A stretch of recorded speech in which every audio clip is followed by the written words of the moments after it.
The sound of Tyler Brooks' skull hitting the gymnasium floor echoed through Riverside High like a thunderclap. Silence fell over the 200 students who had gathered to watch what they thought would be another humiliation of the quiet kid. Instead, they witnessed something that would be replayed millions of times across social media, something that would change everything they thought they knew about Alex Chen. Blood pooled beneath Tyler's motionless form, mixing with the dust and sneaker, marks that scarred the old hardwood. His crew stood frozen, their phones still recording, capturing the moment their untouchable leader crumpled like paper in the wind. But this wasn't the beginning. This was the end of 4 years of torment, the final note in a symphony of cruelty that had played since freshman year. What happened in those 3 seconds of devastating precision was the culmination of a lifetime of preparation that nobody saw coming. Before we jump back in, tell us where you're tuning in from. And if this story touches you, make sure you're subscribed, because tomorrow I've saved something extra special for you. 4 hours earlier, the morning fog clung to Millbrook like a gray blanket wrapping around the modest 2-story houses that lined Cedar Street. Alex Chen knelt in the back corner of his family's garage, surrounded by the scent of motor oil and old leather. The wooden training dummy his grandfather had carved decades ago stood before him, its arms worn smooth by countless strikes.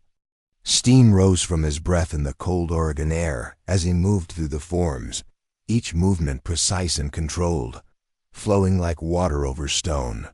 His grandfather Jin had taught him these movements when he was barely old enough to walk.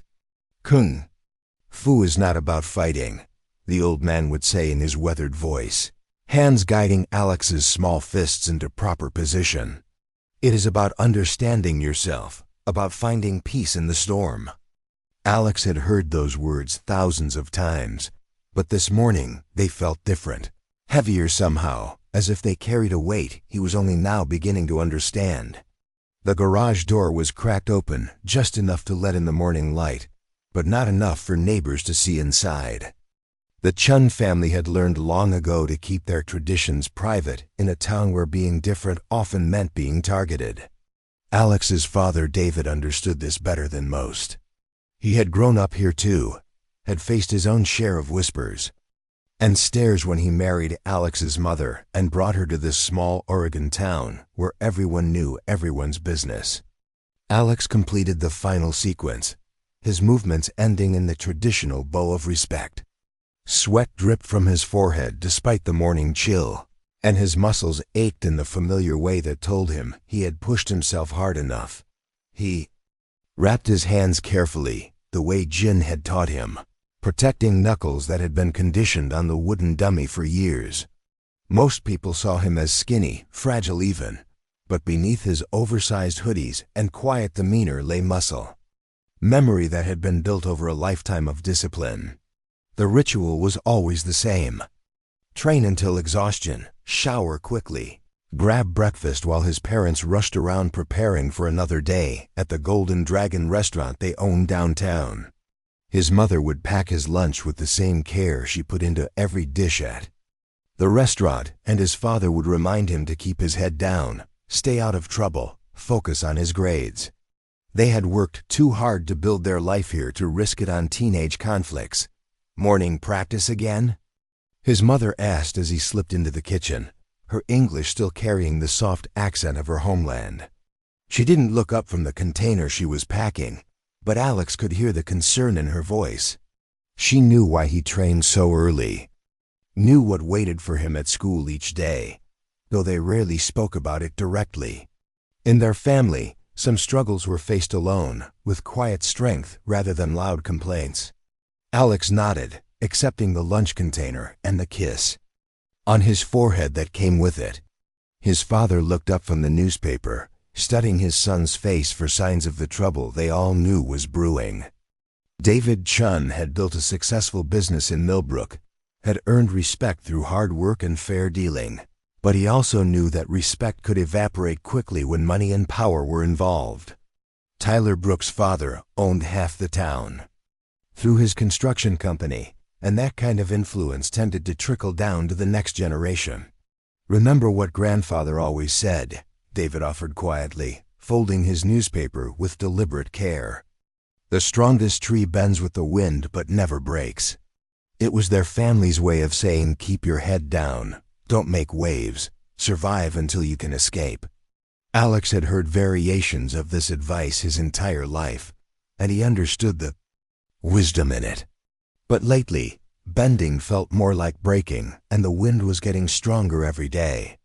The drive to school took Alex through the heart of Millbrook, past the construction sites where Brooks' development signs proclaimed another project bringing prosperity to their community, past the memorial park where Tyler and his crew often gathered before school, and past the Golden Dragon restaurant where his parents would spend another 14-hour day serving customers who saw them as exotic but harmless. Alex parked his beat-up Honda in the far corner of the student lot, away from the lifted trucks and sports cars that belonged to kids whose parents wrote checks to make problems disappear. Riverside High School rose before him like a fortress, its brick facade weathered by decades of Oregon rain. 800 students filled its halls, and Alex knew exactly where he ranked in the social hierarchy. He was invisible to most, a target to some, and a friend to very few. He shouldered his backpack, heavy with textbooks and the weight of another day's survival, and walked toward the entrance where Tyler Brooks held court like a king among his subjects. The morning routine never varied. Tyler would see him coming, would make some comment loud enough for his crew to hear, and Alex would keep walking as if the words bounced off him like rain off a roof. But today felt different. Today, the familiar knot in his stomach had tightened into something harder, something that reminded him of his grandfather's weathered hands shaping his fists into weapons. Today, for the first time in 4 years, Chen wondered what would happen if he stopped bending with the wind. The hallways of Riverside High stretched before Alex like a gauntlet he had run 1,000 times before. Fluorescent lights hummed overhead, casting harsh shadows that made everything look slightly sickly.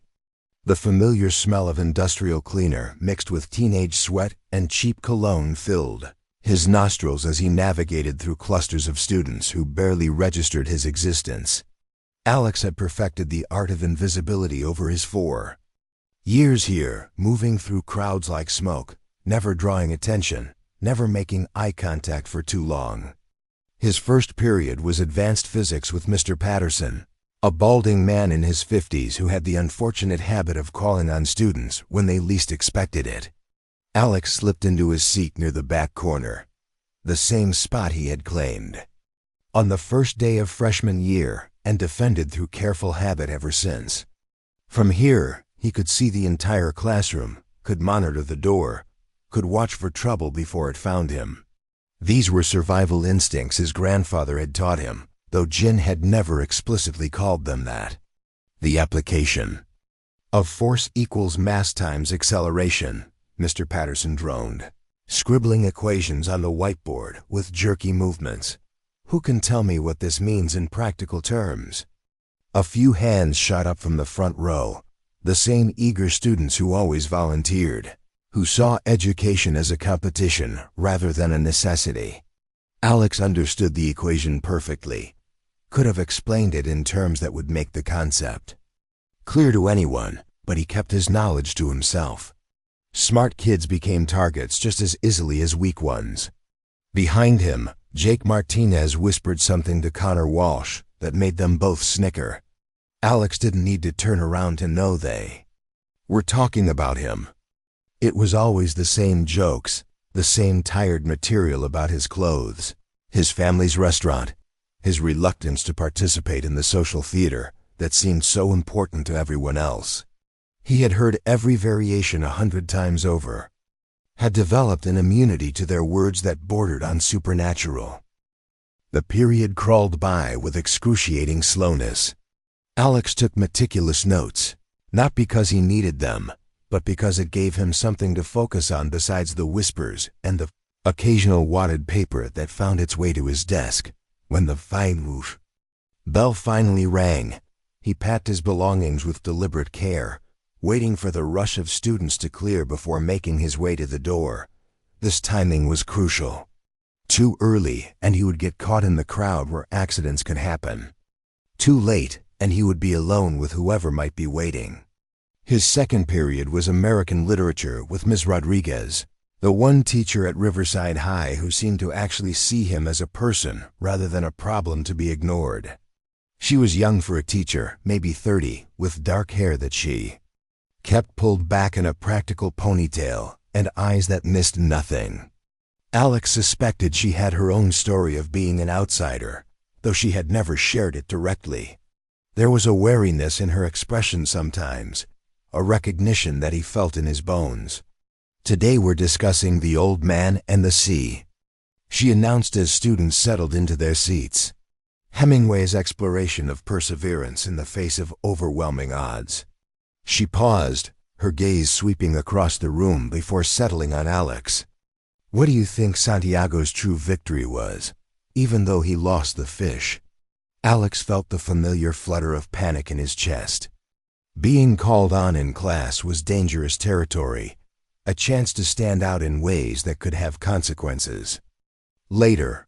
But Ms. Rodriguez was waiting, and something in her expression suggested she wouldn't let him off the hook with a simple, "I don't know." He cleared his throat, his voice barely above a whisper. He proved to himself that he could still fight, Alex said carefully. Even when everything was against him, even when he knew he probably wouldn't win, he kept going. The fish wasn't really the point. Several students turned to look at him, surprised to hear him speak at all. Tyler Brooks, who had somehow ended up in this class despite his obvious disinterest in literature, fixed him with a stare that promised trouble later. Ms. Rodriguez smiled, a genuine expression that reached her eyes. "Exactly. Sometimes the battle itself is the victory, regardless of the outcome.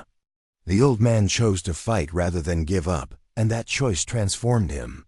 She continued with the lesson, but Alex caught her glance in his direction several more times, as if she were trying to tell him something without words. The rest of the morning passed in a blur of equations and historical dates, note-taking and careful navigation through hallways that felt more like a maze every day. By the time lunch period arrived, Alex had developed a headache that pounded behind his temples like a trapped bird.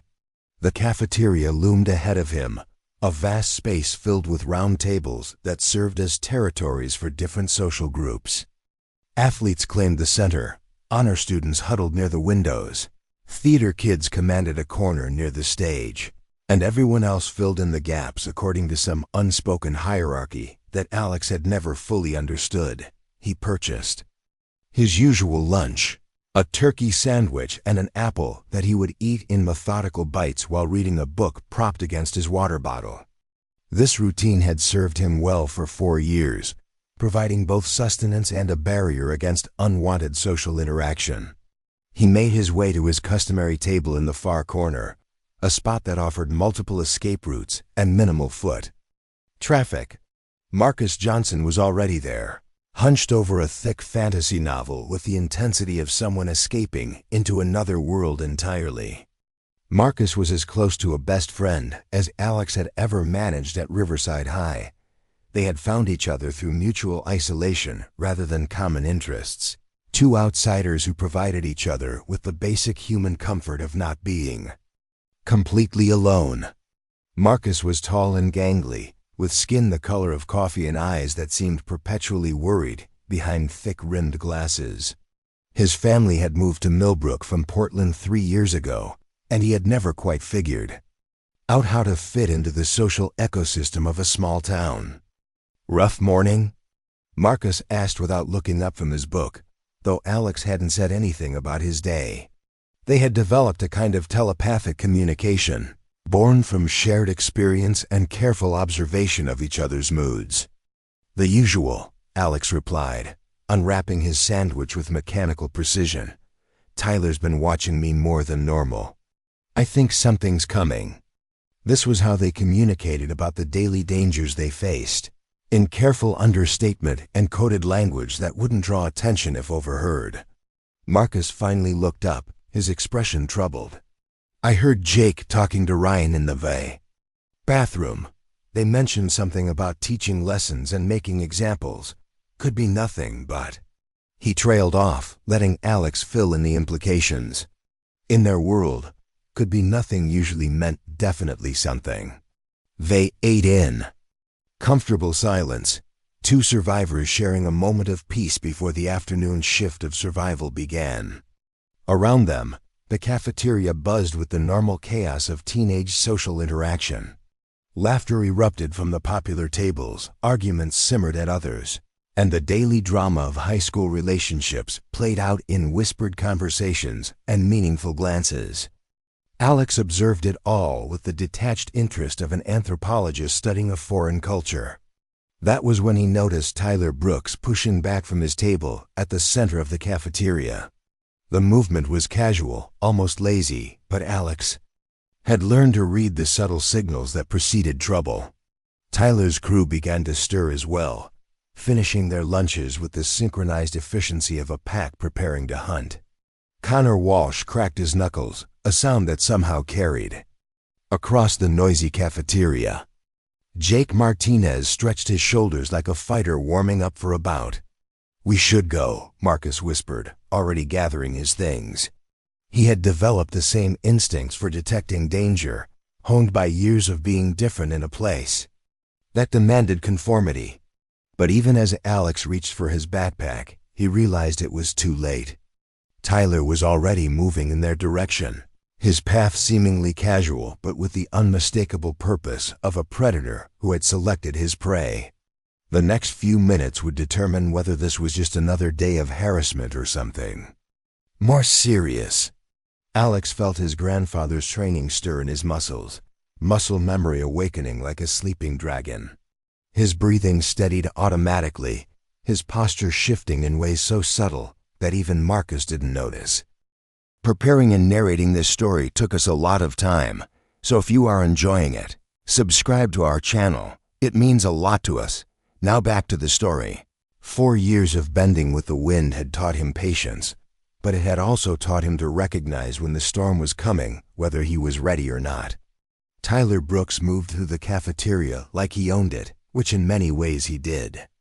His father's construction company had built half the additions to Riverside High over the past decade, and that kind of financial influence created a buffer zone around Tyler that most teachers and administrators were reluctant to breach. He was tall for his age, broad-shouldered from years of football training, with the kind of confident swagger that came from never facing real consequences for his actions. His blonde hair was styled with expensive product, and his clothes carried designer labels that cost more than most families in Millbrook spent on groceries in a month. Behind him followed his usual entourage, 3 boys who had attached themselves to Tyler's orbit like satellites around a particularly toxic planet. Jake Martinez was the enforcer, thick through the chest and shoulders with hands that looked like they belonged on someone 10 years older. His family had money too, though not quite at the Brooks level, which made him eager to prove his loyalty through increasingly creative acts of cruelty. Connor Walsh was the brains of the operation, if you could call them brains. He was the one who came up with the elaborate schemes to humiliate their targets while maintaining plausible deniability. Ryan Foster rounded out the group as the documenter, always ready with his phone to capture moments that could be weaponized later. Alex watched their approach with the calm detachment his grandfather had taught him. When trouble comes looking for you, Chen had said during one of their training sessions, you must become like water. See everything, react to nothing, until the moment demands action. The old man's voice echoed in Alex's memory as Tyler's group drew closer, their casual conversation growing louder with each step. Hey Marcus, Tyler called out when they were still several tables away, his voice carrying the false friendliness that always preceded something unpleasant. Heard your mom's been asking around about jobs again. Tough times for the Johnson family? The comment was designed to wound, a reference to Marcus's father losing his position at the mill 6 months earlier, and the family's subsequent Financial struggles. Marcus's jaw tightened, but he kept his eyes on his book. This was their standard response to provocation, the path of least resistance that had kept them relatively safe for years. Ignore the bait, wait for them to get bored, survive another day. But Alex could see something different in Tyler's posture today, a tension that suggested this wasn't going to be a standard harassment session. "I'm talking to you, Johnson," Tyler continued, now standing directly behind Marcus's chair. His voice had lost its pretense of friendliness, taking on the edge that preceded genuine violence. "It's rude to ignore people when they're trying to have a conversation." He reached down and flicked Marcus's book, sending it tumbling to the floor where it landed with a dull thud that seemed to echo through the suddenly quiet section of the cafeteria. Alex felt the familiar surge of anger that he had learned to suppress over the years. This was how it always started, with small provocations designed to escalate until someone reacted in a way that justified whatever punishment Tyler had already decided to inflict. But today, watching his only friend being humiliated while hundreds of students pretended not to notice, Alex felt something shift inside him. The careful control his grandfather had taught him began to crack around the edges. "Pick it up," Tyler commanded, his voice carrying the authority of someone who had never been told no. "You dropped your little fairy tale book, so pick it up." Marcus started to reach for the fallen novel, but Tyler's foot came down hard on his wrist, pinning his hand to the floor. "Not with your hands," Tyler clarified with a grin that showed too many teeth. "Use your mouth, like the dog you are." The cafeteria around them had gone silent, though most students were still pretending to be absorbed in their own conversations. This was the unspoken social contract of Riverside High. Nobody intervened when Tyler decided to make an example of someone, because intervention meant becoming the next target. Teachers were conveniently absent during lunch period, and the few student monitors were carefully looking elsewhere. Marcus's face had gone pale with humiliation and pain, but he remained frozen in place, trapped between the impossibility of compliance and the certainty of escalation if he refused. That was when Alex stood up. The movement was fluid and deliberate, drawing Tyler's attention away from Marcus for the first time since the confrontation began. "Leave him alone," Alex said quietly, his voice carrying just far enough to reach Tyler's ears. It wasn't a shout or a challenge, just a simple statement delivered with the kind of calm certainty that comes from absolute conviction. Tyler's expression shifted from predatory amusement to genuine surprise. In 4 years, Chen had never directly confronted him, had never done anything more than endure whatever humiliation was inflicted upon him. This unexpected resistance seemed to confuse Tyler for a moment, as if someone had changed the rules of a game he thought he understood completely. "What did you say to me?" Tyler asked, releasing the pressure on Marcus's wrist, but keeping his foot in place. His 3 companions had moved closer, forming a loose semicircle around the table. Other students were beginning to notice that something significant was happening, phones appearing in hands as the possibility of viral content drew their attention. "I said leave him alone," Alex repeated, stepping around the table to place himself between Tyler and Marcus. This was dangerous territory, a direct challenge that couldn't be walked back or ignored. But something about watching his friend being degraded had awakened a part of Alex that he had kept carefully buried for years. His grandfather's training whispered in his muscles, reminding him that water could be gentle or it could carve through stone, depending on what the situation required. Tyler laughed, but it wasn't the sound of genuine amusement. It was the kind of laughter that predators make when prey suddenly shows teeth. "Look who finally grew a spine," he announced to his crew, loud enough for half the cafeteria to hear.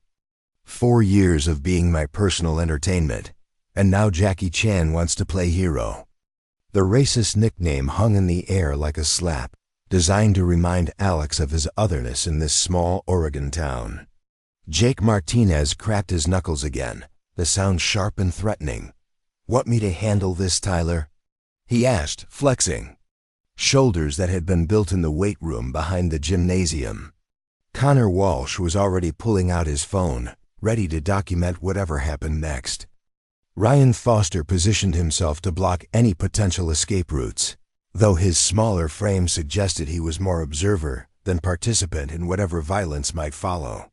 Alex felt time slowing around him, the way it had during his most intense training sessions with his grandfather. Every face in the cafeteria seemed frozen in anticipation, waiting to see if the quiet kid would finally break under pressure, or if Tyler Brooks would add another victim to his collection. The fluorescent lights hummed overhead, casting harsh shadows that made everything look slightly unreal, like a movie set waiting for the cameras to roll. "You know what your problem is, Chen?" Tyler continued, moving closer until Alex could smell the expensive cologne and protein powder that seemed to follow him everywhere. "You think you're better than us. Your whole family thinks they're better than us. Coming to our town, opening your little restaurant, acting like you belong here."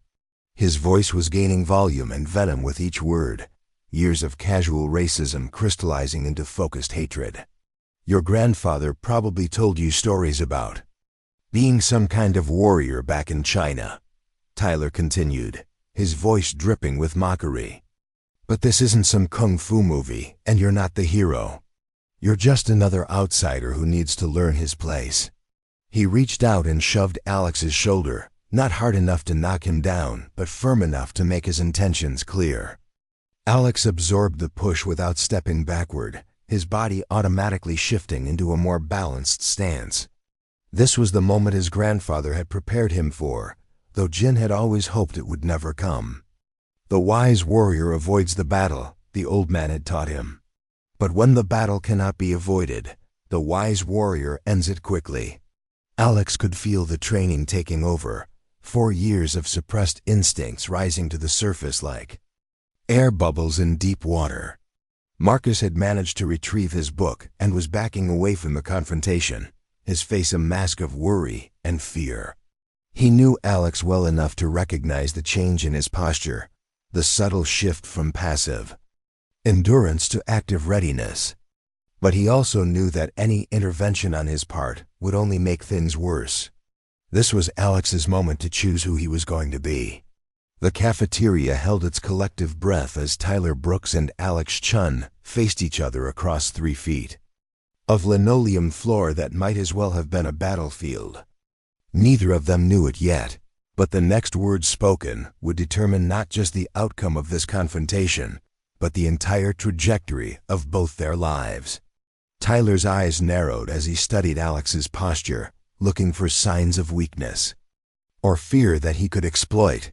What he saw instead was something he didn't recognize, a stillness that seemed to radiate outward from Alex's center like ripples in a pond. This wasn't the cowering submission he had grown accustomed to over the years. This was something else entirely, something that made Tyler's predatory instincts sharpen with both excitement and uncertainty. "You know what I think?"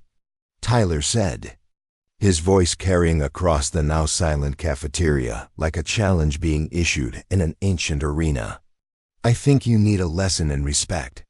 I think your whole family needs a lesson in respect." He gestured broadly, taking in the scattered students, who were pretending not to watch while recording everything on their phones. "See, this is our town, our school, our rules. And rule number 1 is that outsiders don't tell us how to behave." Alex said nothing, but his breathing had shifted into the pattern his grandfather had drilled into him during countless training sessions. In through the nose, out through the mouth, each breath flowing down into his core where it settled like a foundation stone. Around him, the familiar chaos of lunchtime had transformed into something that felt almost ceremonial, as if the entire room was waiting for some cosmic balance to be restored. Ms. Rodriguez appeared at the edge of the crowd that had formed around them, her face tight with concern and frustration. Alex caught sight of her over Tyler's shoulder, saw her weighing whether to intervene or trust him to handle this on his own. Their eyes met for just a moment, and she gave him the slightest nod, a gesture of faith that somehow steadied him more than all his grandfather's training combined.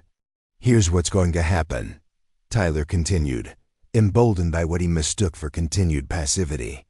"You're going to get down on your hands and knees, and you're going to lick the bottom of my shoe clean, just like your friend was going to do with that book. And while you're down there, you're going to apologize for every time you've acted like you're too good for us." He lifted his right foot slightly, showing the dirt and grime that had accumulated on the sole of his expensive sneaker. A collective gasp rippled through the watching students. Even by Tyler's standards, this was extreme. The phones held up around them caught every word, every gesture, broadcasting this moment of cruelty to an audience that would soon extend far beyond the walls of Riverside High. Jake Martinez shifted uncomfortably, perhaps sensing that his leader was pushing beyond the boundaries of even their twisted sense of acceptable behavior. Alex felt something crystallize inside him, a clarity that seemed to burn away years of carefully maintained restraint. This wasn't just about him anymore.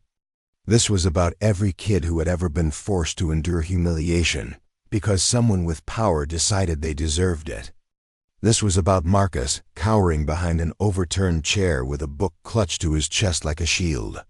This was about his parents, working 16-hour days to earn the respect that should have been freely given. This was about his grandfather, who had fled one kind of persecution only to watch his family face another. "No," Alex said simply, the word falling into the silence like a stone into still water.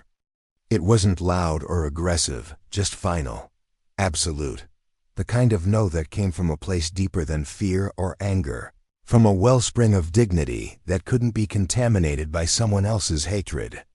Tyler's face went through several expressions, in rapid succession: surprise, confusion, and then a cold fury that transformed his features into something genuinely frightening. "What did you just say to me?" he demanded, stepping closer until Alex could feel his breath. "I don't think I heard you correctly." "I said no," Alex repeated, his voice gaining strength without gaining volume. "I'm not going to lick your shoe. I'm not going to apologize for existing. And I'm not going to let you hurt my friend." He shifted his weight slightly, settling into a stance that looked casual to untrained eyes, but would have made his grandfather proud. His center of gravity dropped, his feet found their proper spacing, and his hands relaxed into positions that could become defensive or offensive in the space between heartbeats. The change in Alex's demeanor was subtle but unmistakable to anyone who knew how to look for it. Tyler, despite his size and aggression, had spent his life fighting opponents who were already beaten before the first blow was thrown. He had no experience reading the body language of someone who actually knew how to fight. What he saw was continued defiance where he should have seen submission, and it made him angrier than he had ever been in his privileged life. "You think you're tough?" Tyler snarled, his mask of casual cruelty finally slipping completely. "You think those little kung fu movies your family watches are going to help you here?" He drew back his right hand, telegraphing his intention to throw a haymaker that would have easily connected with someone who didn't know it was coming. But Alex did know it was coming. More than that, he knew exactly when it would arrive, what angle it would take, and how much power would be behind it. Tyler was bigger and stronger, but he was also slower and sloppier, throwing his punch with all the technique of someone who had never faced real opposition. Alex swayed to his left, the movement so minimal that Tyler's fist passed through empty air where his head had been a fraction of a second before. The miss threw Tyler off balance, his momentum carrying him forward into space Alex no longer occupied. For a moment, the bigger boy was completely vulnerable, his center of gravity shifted beyond his ability to recover quickly. Alex could have ended the fight right then with any of a dozen techniques his grandfather had taught him. A simple foot sweep would have sent Tyler crashing to the floor. An elbow to the solar plexus would have left him gasping for air. A palm Strike to the nose would have filled his eyes with tears and ended his aggression immediately. Instead, Alex stepped back and waited. This wasn't about winning a fight. This was about something larger, something that required Tyler to make the choice about how far he was willing to go. The restraint was perhaps the most devastating response Alex could have offered, because it demonstrated a level of control that Tyler couldn't comprehend or match. "Lucky dodge," Tyler gasped, trying to regain his balance and his dignity simultaneously. But there was uncertainty in his voice now, a crack in the confidence that had carried him through years of unopposed bullying. His crew was watching him with expressions that ranged from confusion to concern, clearly not understanding how their leader had managed to miss such an easy target. Connor Walsh stepped forward, perhaps sensing that Tyler needed support. "Just rush him," he suggested. "All of us at once. He can't dodge everyone." It was the kind of tactical thinking that had served them well in the past, overwhelming their victims through sheer numbers and intimidation. But Connor had never seen Alex. In the Chen family garage, moving through forms that had been perfected over centuries of conflict. "Stay back," Tyler commanded, his pride refusing to accept help even as his strategy began to crumble. He threw another punch, this one with more thought behind it, but still wildly telegraphed to someone with Alex's training. Again, Alex moved. Just enough to avoid contact, his footwork carrying him in a small circle that kept Tyler constantly off balance and reaching for targets that seemed to dissolve at the last moment. The watching students were beginning to murmur among themselves, sensing that something unprecedented was happening. Tyler Brooks, the undisputed king of their social hierarchy, was being made to look foolish by someone they had dismissed as weak and irrelevant. Phones continued to record, capturing every missed punch and frustrated grunt for an audience that was growing by the minute. Ms. Rodriguez had moved closer, ready to intervene if the situation escalated beyond what Alex could handle safely. But she could see what the students couldn't: the careful precision with which Alex was managing the confrontation. He wasn't just avoiding Tyler's attacks. He was controlling the entire rhythm of the encounter, drawing his opponent deeper into a trap that Tyler couldn't even see being constructed around him. After the third missed punch, Tyler was breathing heavily and beginning to sweat. His expensive shirt was clinging to his chest, and his carefully styled hair was falling across his forehead in damp strands. The physical exertion was wearing him down, but the psychological impact was even more severe. For the first time in his life, Tyler Brooks was facing someone who simply refused to be intimidated. "Stand still and fight me like a man," Tyler demanded, his voice cracking slightly with strain and frustration. But even as he said it, he seemed to realize how ridiculous the words sounded. Alex was fighting, just not in the brutal, overwhelming way that Tyler understood. This was something else entirely, something that required patience and intelligence and years of discipline that Tyler had never needed to develop. Alex finally spoke again, his voice calm despite the violent swirling around him. "This doesn't have to continue," he said, addressing not just Tyler but the entire crowd that had gathered to watch. "You can choose to stop, right now. Walk away, and this ends here."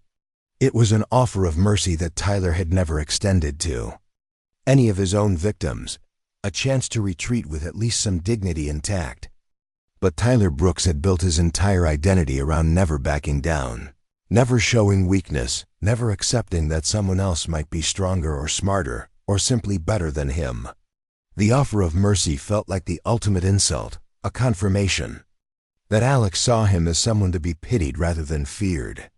His face flushed red with humiliation and rage, and Alex could see the exact moment when Tyler made his final fatal decision about how this confrontation would end. "You think you're better than me?" Tyler screamed, spittle flying from his lips as his composure shattered completely.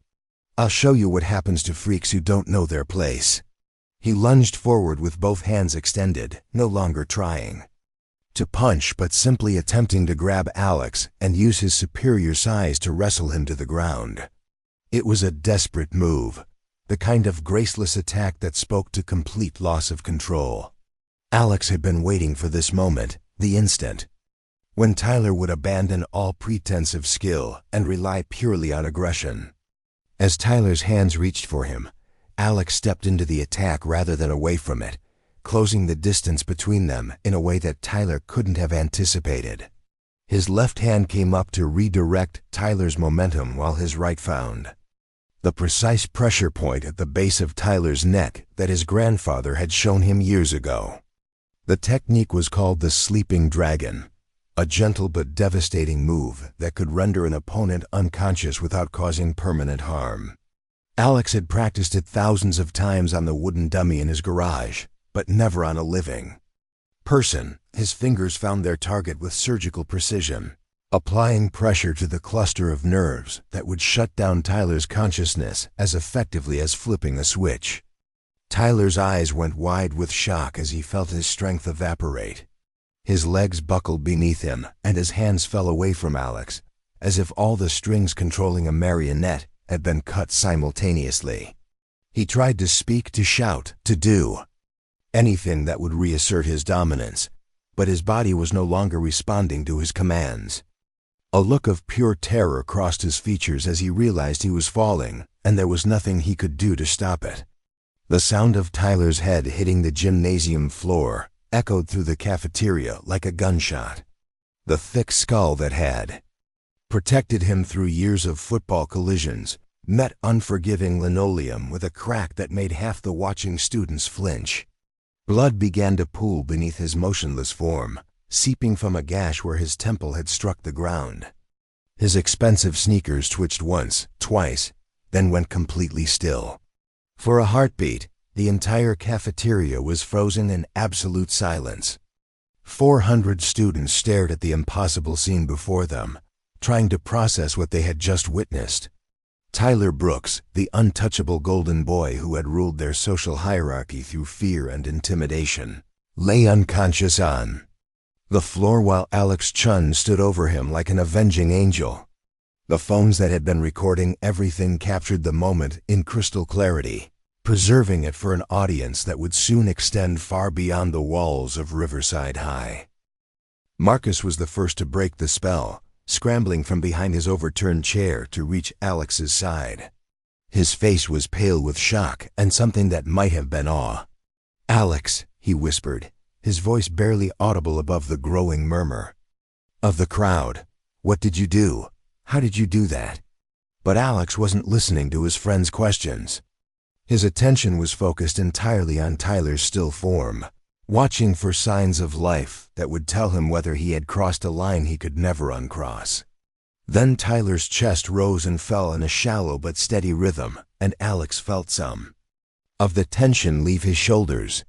The sleeping dragon had worked exactly as his grandfather had taught him, rendering his opponent unconscious without causing the kind of damage that would haunt Alex for the rest of his life. Tyler would wake up eventually, probably with a concussion and a story he would never be able to explain satisfactorily, but he would wake up. Jake Martinez took a step forward, his face twisted with confusion and rage. "What the hell did you do to him?" he demanded, his voice cracking with the strain of trying to sound threatening when everything he thought he knew about power dynamics had just been shattered. "Nobody touches Tyler, nobody." He raised his fists like he was prepared to avenge his fallen leader, but there was uncertainty in his posture that hadn't been there before. Alex turned to face Jake with the same calm stillness he had shown. Tyler and the larger boy immediately took a step backward. Something in Alex's eyes had changed during the confrontation. Some final barrier between his everyday personality and his grandfather's training had dissolved completely. He looked like someone who had discovered exactly what he was capable of and was no longer afraid to use it.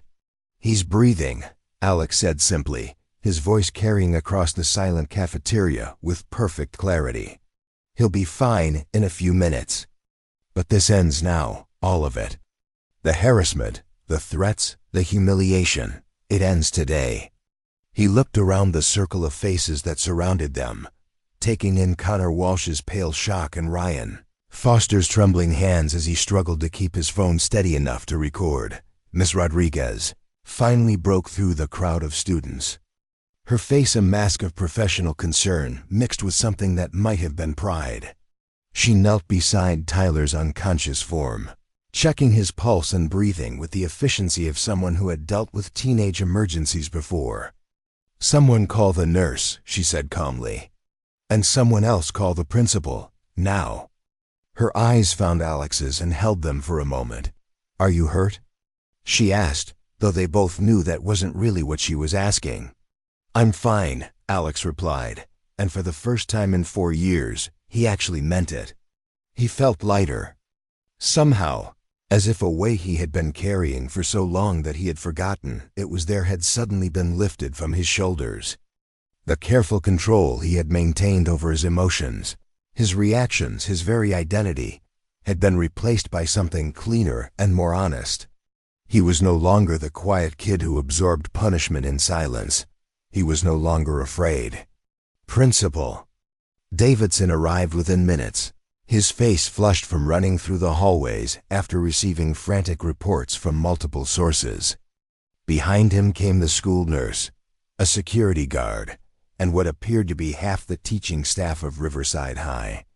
They formed a protective barrier around Tyler's still form while Davidson's eyes swept the crowd, looking for someone to blame for the chaos that had erupted in his carefully controlled domain. "What happened here?" Davidson demanded, his voice carrying the authority of someone who expected immediate answers. Who was responsible for this? His gaze landed on Alex, who stood calmly in the center of the dispersing crowd while students whispered and pointed around him. Davidson had dealt with Alex Chen before, had always filed him away as one of the quiet ones who never caused trouble. Seeing him now, standing over Tyler Brooks like David over Goliath, required a complete recalibration of everything the principal thought he knew. "Tyler attacked him," Marcus said before Alex could respond, his voice stronger than anyone had ever heard it before. He tried to make Alex lick his shoe, and when Alex refused, Tyler threw the first punch. "It's all on video." He gestured to the dozens of phones that were still recording, still uploading the confrontation to social media platforms, where it was already beginning to viral spread beyond anyone's ability to control. Davidson's face went through several expressions as the implications hit him. Tyler Brooks wasn't just any student. He was the son of the man who essentially owned half of Millbrook and had contributed more money to Riverside High than any other donor in the school's history. But attacking another student unprovoked, especially in a way that had been captured on multiple cameras, created the kind of liability nightmare that could destroy careers and end funding streams. "I want everyone's phones confiscated immediately," Davidson announced, but even as he said it, he knew it was too late.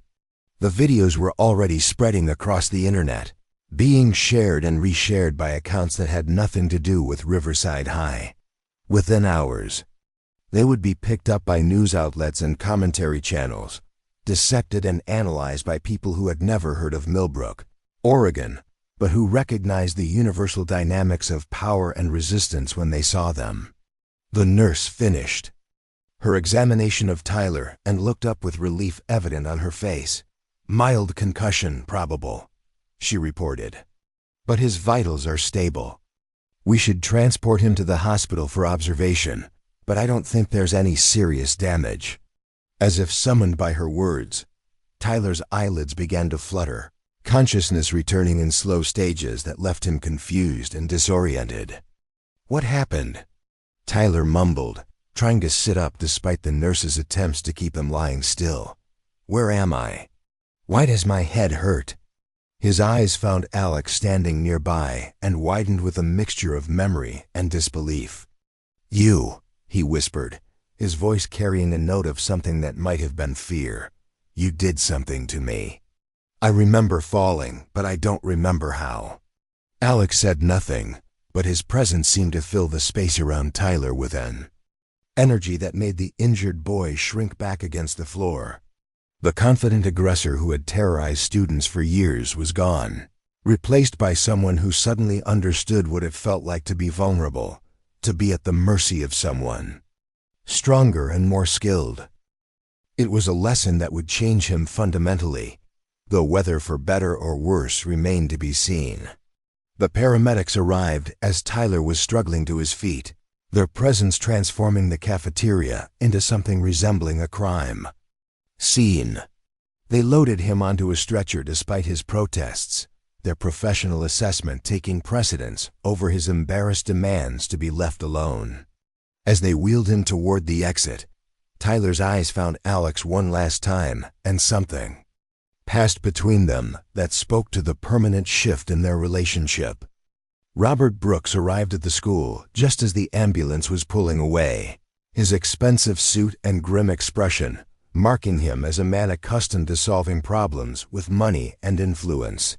He swept through the hallways of Riverside High like a conquering general, demanding answers and threatening consequences to anyone who dared to stand in his way. But when he reached the cafeteria and saw the videos that were already circulating online, his bluster deflated like a punctured balloon.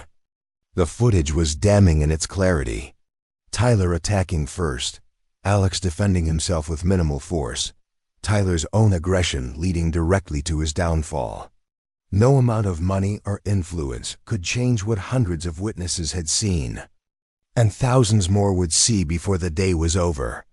For the first time in his adult life, Robert Brooks found himself in a situation that couldn't be bought or intimidated out of existence. "I want that boy arrested," he demanded, pointing at Alex with a shaking finger. "He assaulted my son. I want him charged with battery, with attempted murder, with whatever will put him in juvenile detention where he belongs." But even as he made his threats, Brooks could see the skeptical expressions on the faces of the police officers who had responded to the call. They had watched the videos too, had seen exactly who had thrown the first punch and who had simply defended himself. "Mr. Brooks," said Officer Martinez, a stocky man with tired eyes who had dealt with entitled parents before, "I understand you're upset about your son being hurt. But from what we can see, your boy was the aggressor here. The other kid was just protecting himself." He gestured to his tablet, where the viral video was playing on repeat. Self-defense isn't a crime, even when the results are dramatic. Davidson found himself caught between competing pressures that threatened to tear his career apart regardless of which way he leaned. On one side was Robert Brooks, whose financial support had funded the school's expansion and whose anger could destroy Davidson's position with a few phone calls to the right school board members. On the other side was video evidence that showed Tyler as the clear aggressor and Alex as someone who had simply refused to be victimized any longer. Ms. Rodriguez stepped forward, a folder thick with documentation clutched in her hands. "Principal Davidson," she said formally, "I think you need to see this before you make any decisions about discipline." She opened the folder to reveal months of carefully documented harassment, photographs of vandalized lockers, screenshots of threatening messages, and witness statements from students who had finally found the courage to speak up. "This has been going on for years," she continued, her voice carrying the weight of accumulated frustration. "Tyler Brooks and his friends have created a climate of fear in this school, and the administration has consistently looked the other way. What happened today wasn't an isolated incident. It was the inevitable result of allowing systemic bullying to continue unchecked." The documentation painted a picture that even Robert Brooks couldn't deny. His son wasn't the victim of an unprovoked attack. He was the architect of a campaign of intimidation that had finally backfired in the most public way possible. The viral videos that were spreading across the internet would soon be accompanied by a flood of testimonials from other students who had suffered under Tyler's reign of terror, but had never before felt safe enough to speak out. Within hours, the story had evolved beyond a simple schoolyard fight into something larger and more significant. News outlets picked up the video, framing it as a story about standing up to bullies and the power of self-defense. Commentary channels analyzed Alex's technique, with martial arts experts explaining how he had managed to defeat a larger opponent without causing serious injury. Anti-bullying organizations used the footage as an example of what happens when institutional protection fails and students are forced to protect themselves. Chen, who had spent 4 years trying to remain invisible, suddenly found himself thrust into a spotlight he had never wanted. Interview requests poured in from local and national media outlets. Documentary filmmakers reached out about telling his story. Publishers inquired about book deals that could turn his experience into a best-selling memoir. But Alex turned them all down, preferring to let his actions speak for themselves rather than his words. The real change came in the weeks and months that followed, as Riverside High was forced to confront the culture of intimidation that had been allowed to flourish under its watch. New anti-bullying policies were implemented with actual enforcement mechanisms. Teachers received training on recognizing and addressing harassment. Students who had previously felt powerless began to find their voices, reporting incidents that would have been ignored before Alex's moment of defiance changed everything. Tyler Brooks never returned to Riverside High. His concussion had been mild, but the psychological impact of his public humiliation proved more difficult to overcome. His family quietly arranged for him to finish his senior year at a private school in another state, far from the cameras and whispers that had transformed him from predator to cautionary tale. Some said he had learned from the experience, that the shock of discovering his own vulnerability had taught him empathy for his former victims.